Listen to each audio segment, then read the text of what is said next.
ব্যাপার, কি করছো গো? দাঁড়া, কি হয়েছে বল? দাঁড়া, শোন এদিকে শোন। কাজ বাজ লিয়ে শুনি, কাজ বাজ হবে শোন, না আমি নাকি? কি বলছি, আমি এখন বাবু একটা কাজে আইছি। হ্যাঁ। আমার জমি চাষ করেছি, ঠিক আছে? আমি জমি দেখতে আইছি। বল তোর কি প্রবলেম হয়েছে আমাকে বল। কাজ কবে নিয়ে আসবে তুমি? কি আশ্চর্য বলো তো, এরে কাজ আর কাজ আর কিছু ছেড়ে নেই। কাজ নিয়ে এসবো, দুদিন একদিন পরেই নিয়ে এসবো। দাঁড়া কবে নিয়ে আসবে শিওর বলো। সে কথা তো বলে যাচ্ছে, একটু বাহানা দিতে হবে। বিকেলে আনবো, বিকেলে। বিকেলে? তুমি এমন করে চিটিংবাজি করে আমাকে এক সপ্তাহ ধরে ঘুরাচ্ছ। ঠিক আছে শুনো, তোমাকে একটা গল্প বলি। ঠিক আছে, একটা রাখাল ছিল। রাখালটা ছিল, সে খালি বনের চাষিদের বলতো বাঘ বাঘ বাঘ।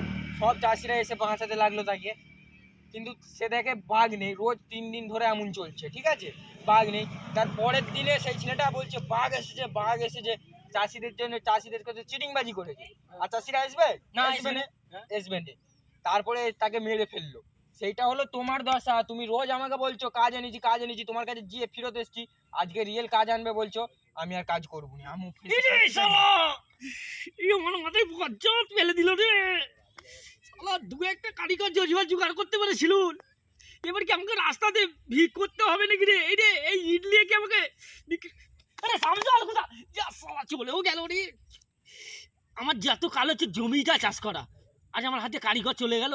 মোটামুটি একে ভুলিয়ে ভালে, যাই হোক, আমাকে মোটামুটি ভুলিয়ে ভালে একে কাজে বসাতে হবে, ঠিক আছে?